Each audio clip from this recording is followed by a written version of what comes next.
Morning all of you. जैसा कि आज हम लोग third class assessment for learning हम लोगों ने पहले 2 क्लास किया है, पढ़ा हम लोगों ने। फर्स्ट हम लोगों ने असेसमेंट फॉर लर्निंग में हम लोगों ने इवैल्यूएशन का अध्ययन किया था।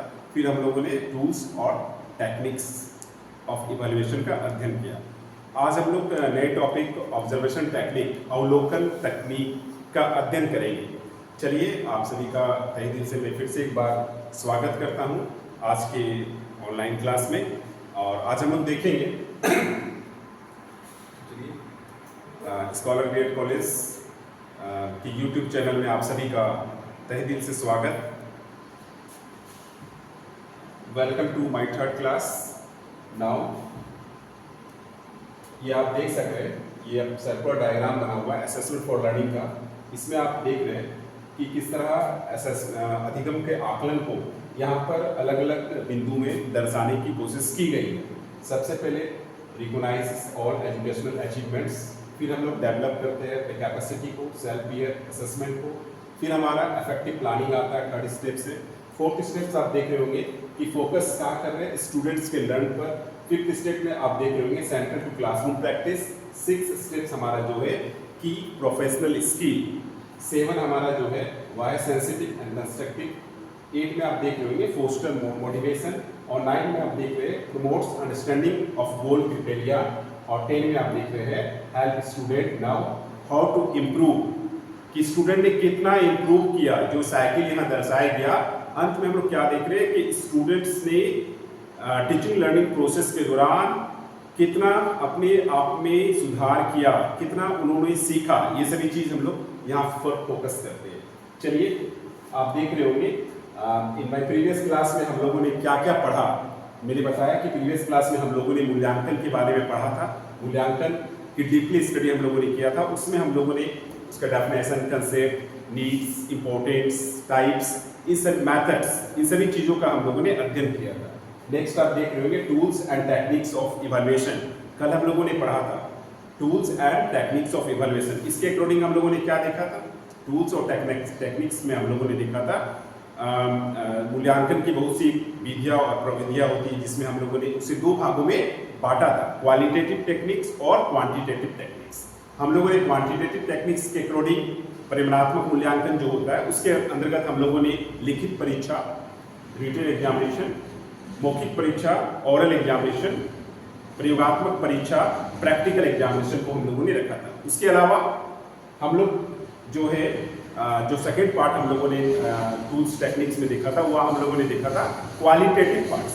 क्वालिटेटिव पार्ट्स मीन्स गुणात्मक परीक्षण। गुणात्मक परीक्षण में हम लोगों ने एनेक्डोटल टेस्ट देखा था, जो कि व्यवहार से संबंधित थी, राइटिंग स्किल, चेक लिस्ट।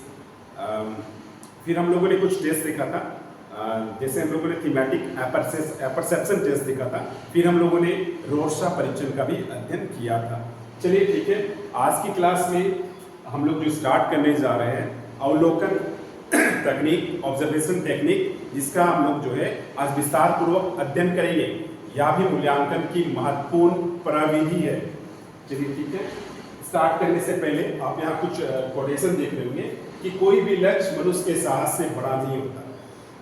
कोई भी लक्ष्य मनुष्य के साहस से बड़ा नहीं होता। अगर आप फिर मिस्टेक कर लें, अगर आप लक्ष्य की प्राप्ति के लिए अपना आत्मविश्वास बढ़ा लें, तो आप निश्चय ही उस लक्ष्य तक आसानी से पहुंच पाइएगा। आपका जो भी अचीव गोल है, जो भी आपका ऑब्जेक्टिव है, उसे आप पूरा कर लीजिएगा। इसलिए हमेशा क्या होना चाहिए, हमेशा अपने लक्ष्य को हाई, ऊंचा रखना चाहिए, तभी जाकर आप जो है सक्सेस की ओर पथ पर आगे बढ़ सकेंगे। इसलिए कहा गया है कि कोई भी लक्ष्य आप निर्धारित कीजिए, वह आपके मनुष्य के साहस से बड़ा नहीं होता। अगर हम साहस कर ले, अगर हम उस पर ये दृढ़ निश्चय बना ले कि नहीं ये काम मुझे करना है, तो आप उसे जरूर कर लीजिएगा, अंत में आपकी जरूर जीत होगी। चलिए ठीक है, मैं स्टार्ट करता हूँ। आज का जो हमारा टॉपिक है अवलोकन का अर्थ एवं उसकी परिभाषा, meaning and definition of observation technique. ये काफी इंपॉर्टेंट मेथड है, आप इसे मेथड बोलिए या टेक्निक बोलिए। ये मूल्यांकन की सबसे प्राचीन प्रविधि है, ऑब्जर्वेशन टेक्निक। आज हम सभी प्रयोगात्मक कार्य करते हैं, सभी विषयों में प्रयोगात्मक कार्य, प्रैक्टिकल वर्क करते हैं। तो ये जो प्रयोगात्मक वर्क जो है ये कहाँ से आया? तो प्रयोगात्मक वर्क जो है, ऑब्जर्वेशन जो है, इसी की देन है, ऑब्जर्वेशन टेक्निक की ही देन है। पुराने समय से ही यह पद्धति चली आ रही है, निरीक्षण पद्धति। इसे हमें निरीक्षण पद्धति के नाम से भी हम जानते हैं। तो काफ़ी इंटरटेनमेंट, ये बोलिए आप इसको, इंटरटेनिंग सेशन होने वाला आप लोग का, क्योंकि ये जो ऑब्जर्वेशन टेक्निक है इसका हम देखिए कि आप डेली लाइफ में या डेली एक्टिविटीज़ में काफ़ी हम लोग जो है इस प्रक्रिया से गुजरते हैं। चलिए ठीक है, मैं नेक्स्ट आगे बढ़ता हूँ।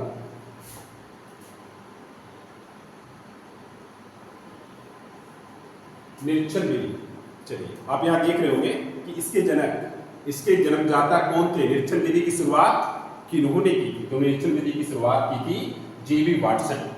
आप यहाँ देख रहे होंगे जेबी वाटसन, इन्होंने किया था, जेबी वाटसन ने किया। इन्होंने क्या कहा? इन्होंने कहा कि इसमें बाह्य रूप से, एक्सटर्नल रूप से व्यक्ति का निरीक्षण किया जाता है। इस विधि को अन्य नामों से भी जाना जाता है। किस नामों से जाना जाता है? आप देखिए यहाँ पर, आप देख सकते हैं, ये आप देख सकते हैं, ये अवलोकन, निरीक्षण, प्रेक्षण, ये 3 अलग अलग नामों से भी ऑब्जर्वेशन विधि को, निरीक्षण विधि को जाना जाता है। इसके 2 भाग है। क्या कहा जा रहा है? 2 भाग है। फर्स्ट क्या आप देख रहे हैं? फर्स्ट आप देखिए, फर्स्ट नंबर, फर्स्ट और सेकेंड। फर्स्ट आप देख रहे हैं प्रकृतिवादी तथा नियंत्रित प्रेक्षण, naturalistic versus control observation. Second आप देख रहे होंगे असहभागी तथा सहभागी प्रेक्षण, नॉन पार्टिसिपेंट वर्सेस पार्टिसिपेंट। यहां तक आपको समझ में आ गया होगा कि ये निरीक्षण विधि, जो ऑब्जर्वेशन विधि है, इसे अन्य नामों से भी जाना जाता है। जेबी वाटसन इसके जन्मदाता है और इस विधि को के 2 भागों में इसे विभाजित भी किया गया है। चलिए आगे हम लोग चलते हैं और फिर देखते हैं।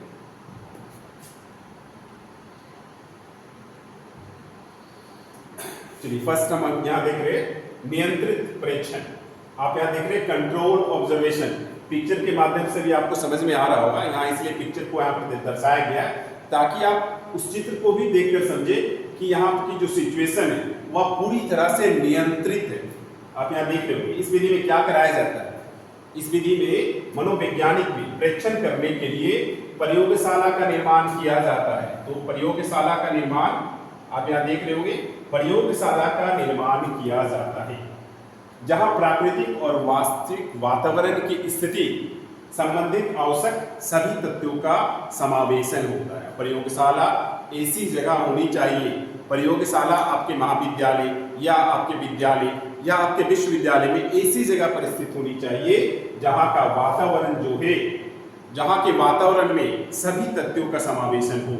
ये बहुत इंपॉर्टेंट चीज है। ठीक है, उदाहरण के लिए क्या कहा गया कि यदि कोई अध्ययन करने हेतु धुआं उत्पन्न करना हो तो केवल नियंत्रित प्रयोगशाला में ही उत्पन्न हो सकता है। चलिए ठीक है, आगे देखिए। ये प्रेक्षण नियंत्रित प्रयोगशाला प्रेक्षण के रूप में भी जाने जाते हैं। ऐसे जो प्रेक्षण होते हैं, ऐसे ऑब्जर्वेशन जो होते हैं, वह कंट्रोल ऑब्जर्वेशन के नाम से जाने जाते हैं।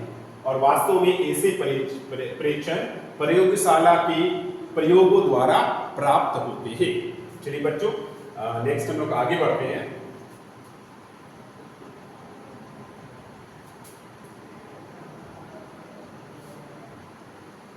आप देख सकते होंगे नेक्स्ट हमारा है प्रकृतिवादी प्रेक्षण।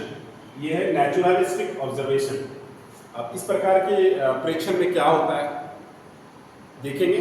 चलिए देखिए, इस प्रकार के प्रेक्षण वे होते हैं जो वास्तविक अथवा प्राकृतिक जगह की स्थिति में किए जा सकते हैं। क्या कहा जा रहा है कि इस प्रकार के प्रेक्षण कहाँ होते हैं? जो वास्तविक अथवा प्रकृति, जहां जो ऐसा क्षेत्र जो प्रकृति के से चारों ओर घिरा हुआ, जहां प्रकृति का जो है शुद्ध रूप जहां मिलता हो, बस वैसा स्थान। इस प्रकार के प्रेक्षणकर्ता परिस्थिति का ना तो निर्माण करते हैं और ना ही नियंत्रित करने का प्रयास करते हैं। इसमें ये घर, स्कूल, अस्पताल, दिन में देखभाल करने वाले स्थान या इसी प्रकार के स्थान पर किए जाते हैं। तो प्रकृतिवादी जो प्रेक्षण हो रहे ये आपके कहाँ हो रहे, घर, स्कूल, अस्पताल या दिन में देखभाल करने वाले स्थानों या अन्य सभी प्रकार के स्थानों में किए जा रहे। व्यवहार का निर्धारण करने हेतु अनेक बार कुछ ऐसे कारकों को नियंत्रित करने की आवश्यकता पड़ती है, परंतु उसके लिए अध्ययन केंद्र नहीं होते हैं। इसलिए अनेक मनोवैज्ञानिक प्रयोगशाला का निर्माण जो है वह अध्ययन हेतु किए जाते हैं। चलिए आप देख रहे होंगे प्रकृतिवादी प्रेक्षण, जहां पर आपको बताया गया कि इस प्रकार के प्रेक्षण वे होते हैं जो वास्तविक और प्राकृतिक जगह की स्थिति में किए जाते हैं। आपको सीधे नेचर से संबंधित होते हैं, नेचर आपको प्रकृति के साथ सीधे संपर्क स्थापित आपका कराया जाता है, तभी जाकर आपका जो है मूल्यांकन, तभी जाकर आपका जो है सही रूप से जो है आपका वास्तविक विकास भी हो पाता है। चलिए आगे बढ़ते हैं लोग।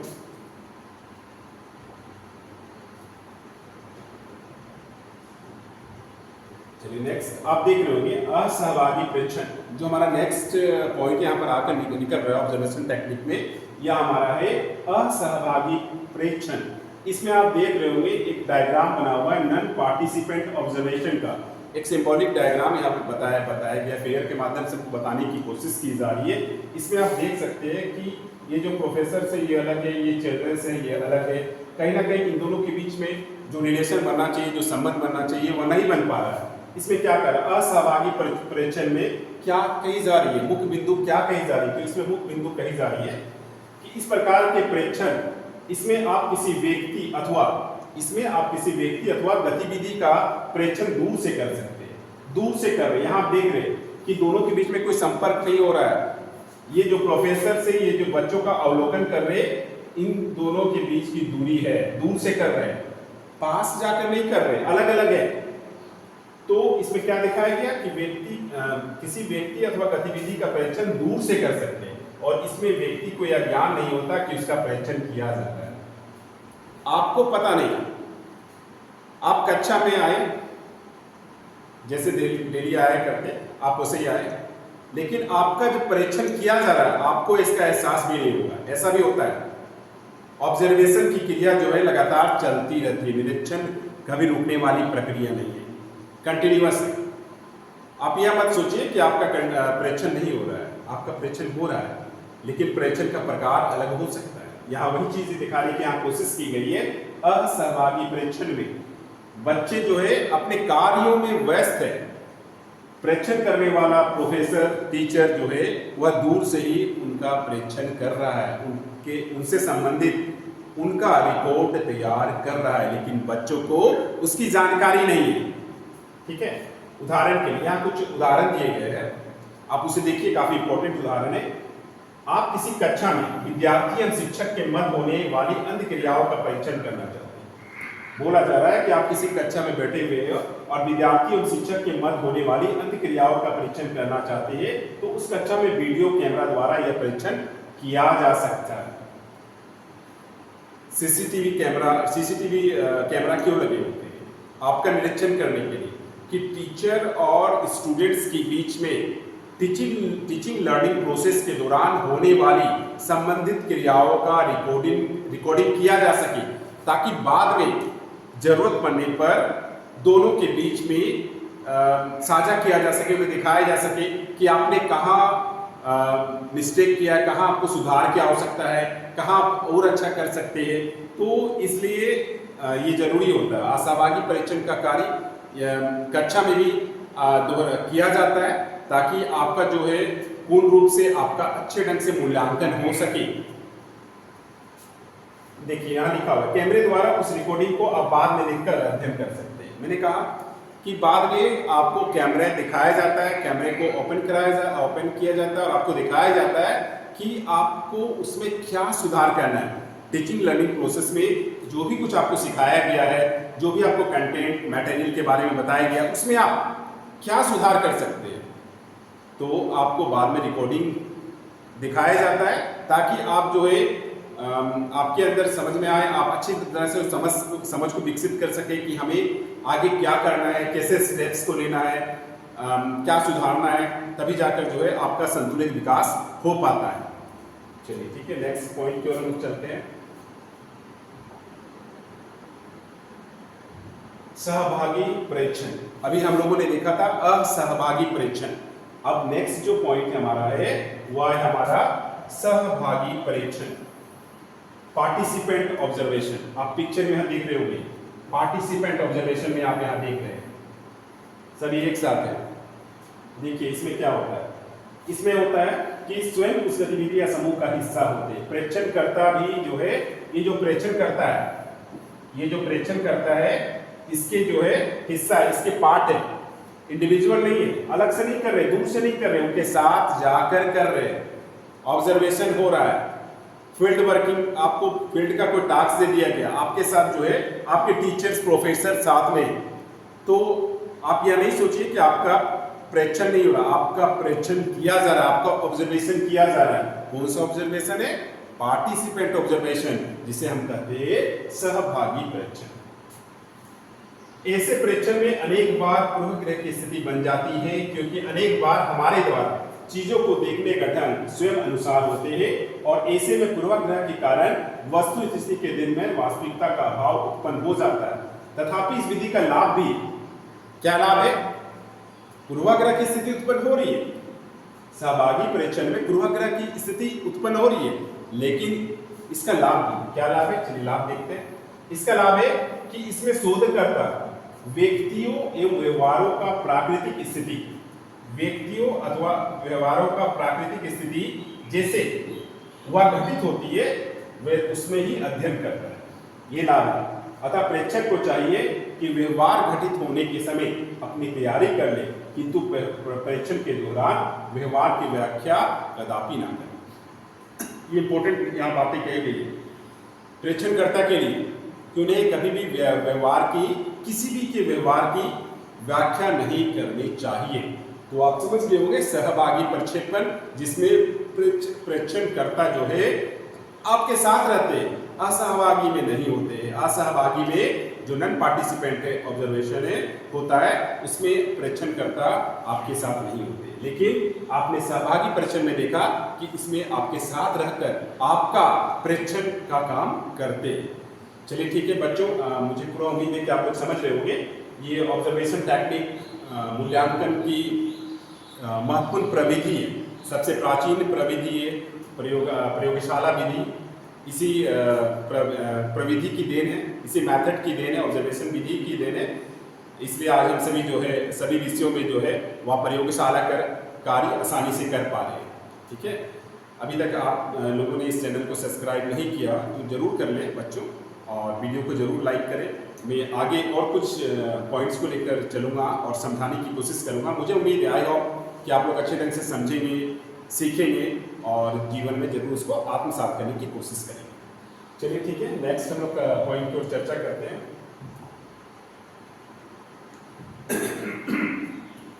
हम लोगों ने देखा कि इसकी शुरुआत जो हुई है वो जेडी वाटसन, जो व्यवहारवादी मनोवैज्ञानिक थे, उनके द्वारा की गई। इसका मीनिंग के बारे में हम लोग देखेंगे। आप लोग भली भांति समझ रहे हैं, आप लोग भली भांति समझ रहे हैं कि इसका जो अर्थ हो गया, शाब्दिक अर्थ हो गया, निरीक्षण हो गया, विचार हो गया, यह ऑब्जर्व शब्द से बना है। या किससे बना हुआ है? ऑब्जर्व शब्द से। ये जो बना हुआ है यह आपका बना हुआ है ऑब्जर्व। ये शब्द आप देख रहे होंगे, ये ऑब्जर्व शब्द से बना है, जिसका अर्थ क्या हो गया? ध्यान देना, परीक्षा करना, अनुष्ठान करना। कैसे करते हैं आप? आंख बंद कर नहीं, आंख अगर बंद कीजिएगा तो आप जो है ध्यान दे पाइएगा, ध्यान जरूर दे पाएंगे, ठीक है, देते हैं ध्यान, ठीक है, लेकिन आंखों से जरूर। यहां पर आप एग्जाम्पल के जरिए समझ पा रहे हैं कि ध्यान देना, परीक्षा करना, अनुष्ठान करना, इसका अर्थ हो गया ऑब्जर्व का अर्थ हो गया। इसका सीधा अर्थ जोड़ा गया है आंखों से देखना।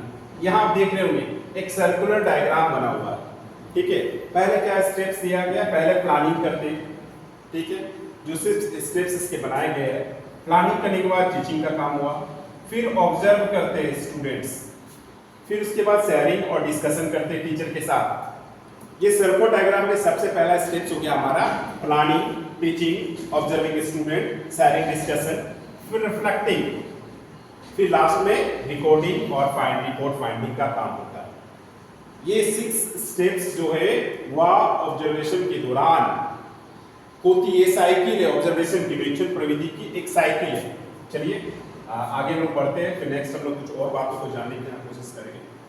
चलिए इसका डेफिनेशन देखते हैं।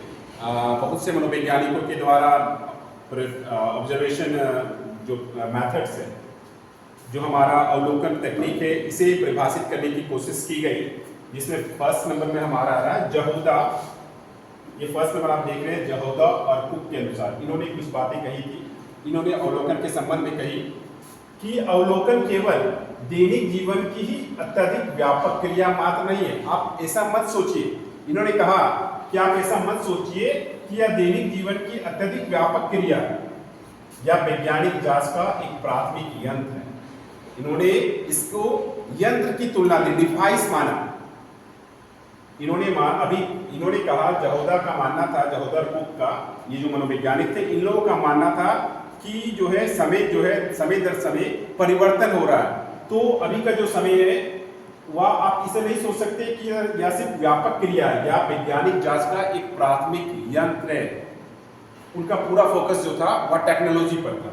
चलिए, इस प्रकार अवलोकन को सामाजिक अनुसंधान की एक पद्धति के रूप में परिभाषित किया जा सकता है। सामाजिक अनुसंधान, सोशल रिसर्च की एक पद्धति के रूप में परिभाषित किया जा सकता है, जिसमें किसको माध्यम बनाया गया? नेत्रों के माध्यम से आप सामाजिक घटनाओं को देखा और समझा जा सकता है। समाज में होने वाली विभिन्न प्रकार की जो घटना है उसको हम जो है आसानी से अपने नेत्रों से देख सकते हैं, समझ सकते हैं, फिर उस पर हम लोग व्यापक चर्चा कर सकते हैं। चलिए नेक्स्ट हम लोग देखेंगे। यहाँ पर आप देख रहे होंगे, ये जो टॉपिक है हमारा, ये जो पॉइंट है हमारा, निरीक्षण विधि के मुख्य तत्व, man element of observation methods. क्या क्या इसके मुख्य तत्व हैं? फर्स्ट हमारा जो आप देख रहे होंगे कि इसमें वस्तुनिष्ठता पाई जाती है, ऑब्जेक्टिविटी है। सेकंड, इसमें निश्चयात्मकता है, प्रिसीजन। थर्ड आप देख रहे होंगे क्रमबद्धता, सिस्टमैटिक है। ये उसका मुख्य एलिमेंट आप देख रहे हैं, मेन इंपॉर्टेंट। फिर फोर्थ नंबर में वेरिफिकेशन, प्रामाणिकता, और लास्ट में आप देख रहे हैं रिलायबिलिटी, विश्वसनीयता। ये सभी चीजें पाई जाती है निरीक्षण विधि में, तभी जाकर जो है या मूल्यांकन की ये जो प्रविधि है यह महत्वपूर्ण मानी जाती है। आज ये सब तो शामिल नहीं होते इसमें, तो निश्चय ही जो है निरीक्षण विधि का जो है हमारे लिए, आपके लिए उपयोगी नहीं होती। तो उपयोगी होने का मुख्य कारण ये है कि इसमें ऑब्जेक्टिविटी है, प्रिसिजन है, सिस्टमैटिक है, वेरिफिकेशन है और रिलायबिलिटी पाई जाती है। चलिए ठीक है, हम लोग और भी कुछ बातों को देख लेते हैं। इसके कुछ पद भी है, स्टेप्स भी इसके बनाए गए हैं। जैसा कि स्टेप्स में आप देख रहे होंगे, जो फर्स्ट स्टेप्स हमारा है वह है हमारा अध्ययन की रूपरेखा, स्टडी के स्ट्रक्चर्स। सेकंड जो है इसमें व्यवहार का निरीक्षण किया जाता है, व्यवहार का निरीक्षण means observation of behaviour. Third है इसमें जब आप किसी व्यवहार का निरीक्षण कर रहे हैं तो आप जो है व्यवहारों को नोट भी कर रहे हैं, टू नोटिस द बिहेवियर। फिर आप जब उसको नोट कर रहे हैं तब उसके बाद आप उसकी व्याख्या और विश्लेषण भी आसानी से कर पा रहे हैं, सामान्यीकरण, जनरलाइजेशन। तो ये सभी इसके पद है। चलिए आप यहां तक समझ गए होंगे। हमने आपको मुख्य तत्व बताया, फिर उसके बाद हमने इसके स्टेप्स को बताया, ऑब्जर्वेशन मेथड के जो इंपॉर्टेंट स्टेप्स है इसकी चर्चा हम लोगों ने की।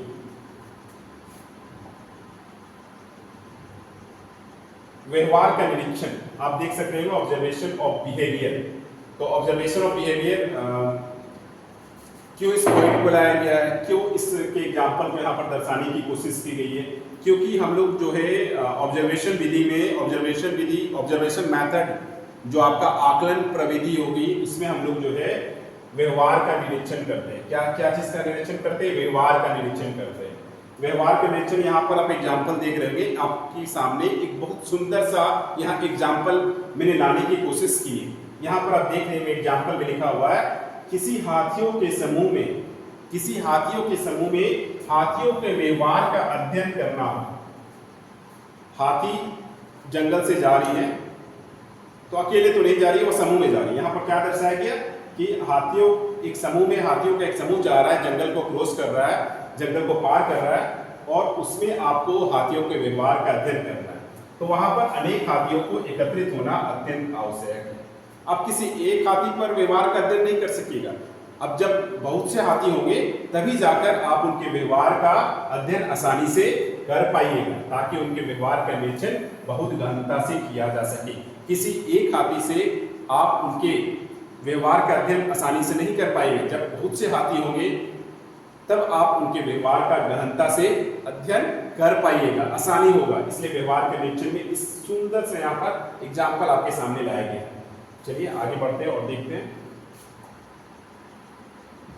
व्यवहारों को नोट करना।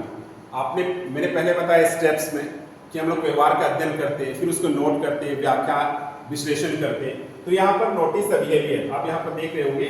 नोटिस द बिहेवियर, निरीक्षण विधि में व्यवहार को नोट कर लेने से अनेक लाभ होते हैं। बाद में इसमें आराम से व्यवहार संबंधी अर्थों और मनोदशा की व्याख्या की जा सकती है। यहाँ भी आपको एक उदाहरण दर्शाया गया है। उदाहरण आप देख रहे हैं। यदि किसी व्यक्ति अथवा पशु की आंखों में आंसू है, क्या लिखा हुआ? यदि किसी व्यक्ति या पशु की आंखों में आंसू है तो उसके दुख का सहजता से अनुमान लगाया जा सकता है, क्योंकि व्यक्ति स्वयं भी दुख से पीड़ित होता है और ईएसआई दशा में उसके आंसू आ जाना स्वाभाविक क्रिया के अंतर्गत होता है। व्यवहार की व्याख्या और विश्लेषण यहाँ पर हो रहा है। निरीक्षण विधि में व्यवहार को नोट करने से अनेक लाभ होते हैं। ठीक है, बहुत अच्छा यहाँ पर यहाँ एग्जाम्पल को दर्शाया गया है। इमोशंस यहाँ पर प्रस्तुत किया गया इस एग्जाम्पल में कि आप किसी भी व्यक्ति या पशु की आंखों में आंसू देख लेंगे तो आप उसका दुख का आसानी से सहजता से अनुमान लगा सकते हैं कि वह व्यक्ति कितना पीड़ित है।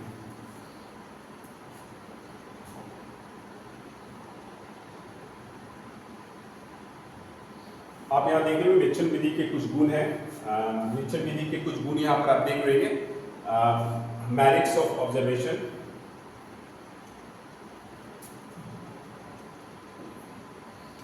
अभी तक हम लोगों ने क्या क्या देखा बच्चों? हम लोगों ने देखा ऑब्जर्वेशन जो विधि है, ये हमारा जो अवलोकन तकनीक है, यह मूल्यांकन प्रविधि की सबसे महत्वपूर्ण प्रविधि, प्राचीन प्रविधि है।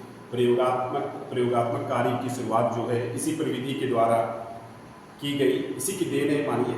ठीक है, फिर हम लोगों ने देखा कि इसकी जो शुरुआत है वह जेबी वाटसन जो व्यवहारवादी मनोवैज्ञानिक थे, व्यवहार से संबंधित उन्होंने बहुत से अध्ययन किए थे, तो उनके द्वारा किया गया। उन्होंने जो इसके व्यवहार है, इसके अर्थ है, उसको डिफरेंट अर्थों में बांटा था। निरीक्षण, अवलोकन, विचार, परीक्षण, उन्होंने इसके नाम दी थी, संज्ञा दी थी।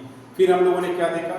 फिर हम लोगों ने इसके अवलोकन टेक्निक्स के का अर्थ देखा हम लोगों ने कि इसके अर्थ क्या है। फिर हम लोगों ने इसका तत्व देखा, इंपॉर्टेंस जो एलिमेंट्स होते हैं, उसके जो स्टेप्स हो गए ऑब्जर्वेशन की। हम लोगों ने कुछ टाइप्स का भी अध्ययन किया था, जिसमें हम लोग participant observation, non participant observation, ये सभी चीज़ों का हम लोगों ने अध्ययन किया था।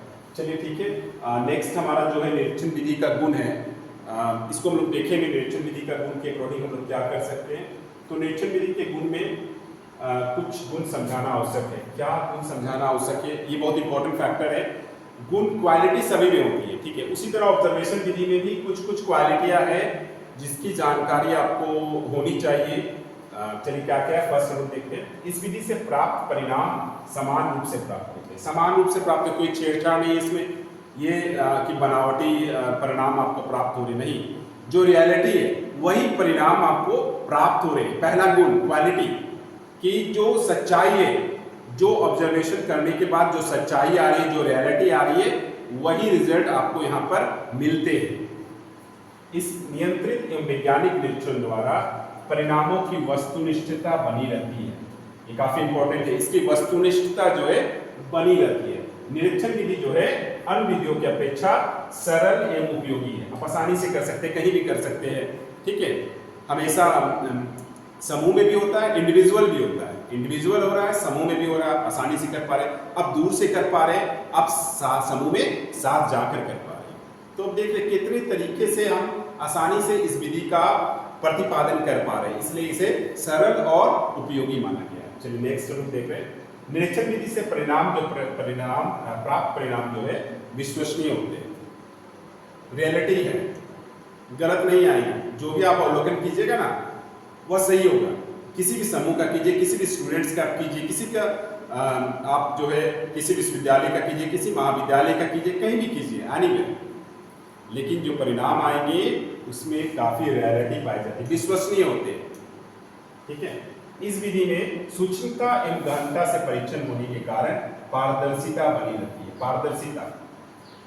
पारदर्शिता वर्ड है, बनी रहती है, क्योंकि जो अवलोकन किया जा रहा है कहीं ना कहीं जो है सूक्ष्मता से किया जा रहा है, एकदम छोटे से पार्टिकल से, मान लीजिए स्मॉल टीनी पार्टिकल से स्टार्ट करते हैं और गहनता तक जाते हैं, व्यापकता तक जाते हैं, पर डिटेल स्टडी तक चले जाते हैं उसका।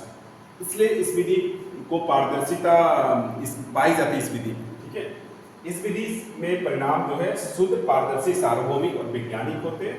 पारस्परिक संबंधों के अध्ययन में इस विधि का प्रयोग सबसे अधिक होता है। इस विधि में अध्ययन वैज्ञानिक प्रयोग के कारण पक्षपात रहित होता है।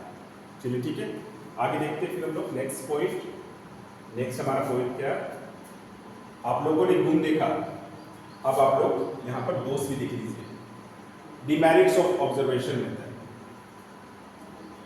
हम लोग सभी जानते हैं कि सिक्के के दो पहलू होते हैं, लाभ और हानि। उसी तरह गुण और दोष, मेरिट्स जब आप जान रहे हो तो कहीं ना कहीं उसके डिमेरिट्स भी होते हैं, पक्ष हुए तो विपक्ष भी होंगे, ये अब सभी हम सभी जान रहे हैं। अध्ययन से पूर्व यहाँ पर आप देख रहे होंगे, अध्ययन से पूर्व की रूपरेखा ना बनने के कारण यह विधि जटिल हो जाती है। विधि क्या हो रही है, जटिल हो जा रही है। आपको रूपरेखा ना बनने के कारण आपको प्लानिंग करनी होगी। प्लानिंग अगर आप नहीं करके जा रहे हैं तो कहीं ना कहीं यह विधि जो है आपको सरल उपयोगी नहीं लगेगी, आपको जटिल लगेगी। प्रतिभा, भाव, कल्पना आदि से संबंधित समस्याएं शीघ्रता से निस्तारित नहीं होती, क्योंकि ये सभी तत्व परिवर्तनशील होते हैं। समान विचारों के अभाव में प्राप्त परिणामों में विभिन्नता आ जाती है। यहाँ आप देख रहे हैं कि जो परिणाम आ रहे वह विभिन्नता, उसमें डिफरेंसेस देखने को मिलते हैं। इस विधि के द्वारा प्राप्त परिणाम किसी योजना के बिना अप्रमाणिक होते हैं। कितनी अच्छी बातें कही गई कि इस विधि के दोष को बारे में बताया जा रहा है, तो जो परिणाम आपको प्राप्त हो रहे हैं बिना किसी योजना के बिना अप्रमाणिक है, वैल्यूएबल है ही नहीं, तो ये इसके दोष थे।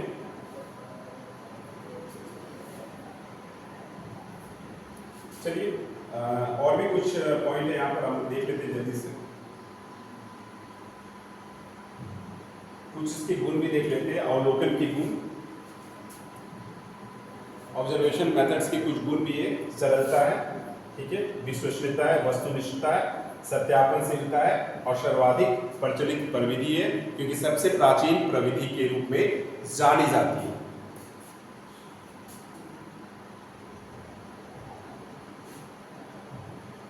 दोष, अभी हम लोगों ने दोष भी पढ़ा था, कुछ अलग आपको यहाँ पर स्लाइड्स में दिखाया जा रहा है। सीमित प्रयोग है, आप यहाँ पर देख पा रहे हैं, ये सीमित प्रयोग है। घटनाओं में अनुपयुक्तता है और पक्षपात, बायस पाया जाता है। इसलिए अवलोकन निरीक्षण विधि के ये दोष के अंतर्गत ये सभी बातें आती हैं।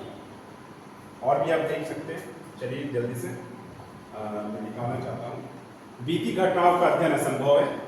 इसमें आप जो है बीती घटनाओं का अध्ययन नहीं कर पाते। ज्ञानेंद्रियों की आवश्यकता है, लंबी अवधि के अध्ययन के लिए अनुपयुक्त है और केवल गुणात्मक आंकड़ों का संकलन इसमें किया जाता है। चलिए ठीक है, आप यहाँ पर आप देख सक रहे हैं कि आपको यहाँ पर डिमेरिट्स और मेरिट्स दोनों चीज़ों का यहाँ पर जिक्र किया गया, और उम्मीद है कि आज की क्लास में आप लोग भली भांति ऑब्जर्वेशन टेक्निक, क्या हो गया ऑब्जर्वेशन टेक्निक, यानी आप जो है अवलोकन तकनीक को आसानी से समझ पाए होंगे। मेरी कोशिश रही कि आपको जो है विभिन्न बिंदुओं के द्वारा समझाने की कोशिश मैंने किया, और उम्मीद है, आई होप कि आप लोग अच्छे ढंग से समझ पाए होंगे। मेरी आगे भी कोशिश रहेगी कि और भी वीडियो के माध्यम से और भी पीपीटी के माध्यम से आपको जो है अलग अलग जो टॉपिक्स है पेपर 8 में, इसमें मैं आपको पढ़ाऊँगा आगे की क्लास में। चलिए, आपसे उम्मीद है कि आप जल्द से जल्द इसे सब्सक्राइब कर लें, हमारे स्कॉलर बीएड कॉलेज की यूट्यूब चैनल को, और अगर वीडियो को पसंद है तो ज़रूर लाइक करें, शेयर करें। Thank you.